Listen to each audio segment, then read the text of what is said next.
On Global TV's News Express, President Tinubu appoints acting chairman for Federal Inland Revenue Service. Federal government sets up presidential committee for reform of livestock industry. UN says determining extent of Storm Daniel damages difficult. Plus, Joe Biden's son Hunter indicted in gun charges. Hello and a very warm welcome to all our viewers in Nigeria and around the world to Global TV News Express, live in Nigeria's capital, Abuja. I am Chidima Jarasin. Nigeria's President Bola Tinubu on Thursday said the request for the completion of the Eleme axis of the East-West Road is not lost on him, and his administration would reconstruct it. The request for infrastructural development has been made. It is not lost in the presentation, Tinubu said, responding to remarks by the Rivers State Governor Siminalayi Fubara, who led a 62-man delegation from his state on a courtesy visit to the president at the Aso Rock Villa, Abuja. Special Advisor to the President on Media and Publicity, Ajuri Ngolali, disclosed this in a statement he signed on Thursday titled, President Tinubu Promises to Reconstruct Eleme Axis of East-West Road. Thanks Rivers State for support given to his administration.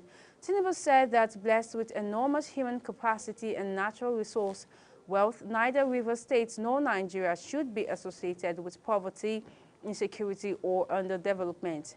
Therefore, he assured the delegation that his leadership would ensure a permanent change to the narrative for good. President Bola Tinubu has approved the appointment of Zaccheaus Adedeji as the new acting executive chairman of the Federal Inland Revenue Service. President Tinubu says Honorable Zaccheaus Adedeji is hereby appointed as the acting executive chairman of the Federal Inland Revenue Service in acting capacity for 90 days for a term of 4 years in the first instance. The statement was read and signed by the President's eventual retirement from service on December 8, 2023. In furtherance of its efforts to secure the length and breadth of Nigeria as well as its territorial sovereignty for the nation's economic growth, plans are underway by the Nigerian Army to rejig its training and operational activities for effective service delivery. Chief of Army Staff Lieutenant General Taoreed Lagbaja stated this at the closing ceremony of the Chief of Army Staff Combined Second and Third Quarters Conference in Abuja. Kikeloma Okere has details. The Army boss explained that the conference had afforded the Army the platform to review its training, operational and administrative activities that are directly related to national security in order to actualize desirable outcomes, adding that the briefs and presentation made during the conference has reinforced the task and clearly depicts the challenges ahead of the Nigerian Army. Chief of Army Staff's quarterly conference participants to the reality that we have a job depicted that it's not going to be easy.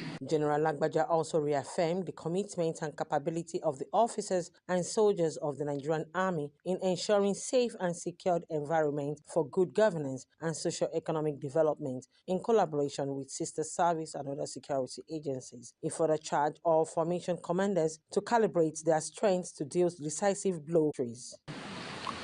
However, as I affirmed during the opening ceremony, I do not doubt your competencies and commitment to ensuring we join hands with our sister services and other security agencies to create the enabling environment necessary for good governance by the political leadership and economic prosperity for our people. Let me reiterate that we cannot afford to show a jot of weakness because the adversaries we fight are emboldened by weakness. The Chief of Army Staff also presented checks to 10 maiden beneficiaries of Nigerian Army Personnel Insurance Scheme in an effort to provide financial security and support families of personnel who died in active service.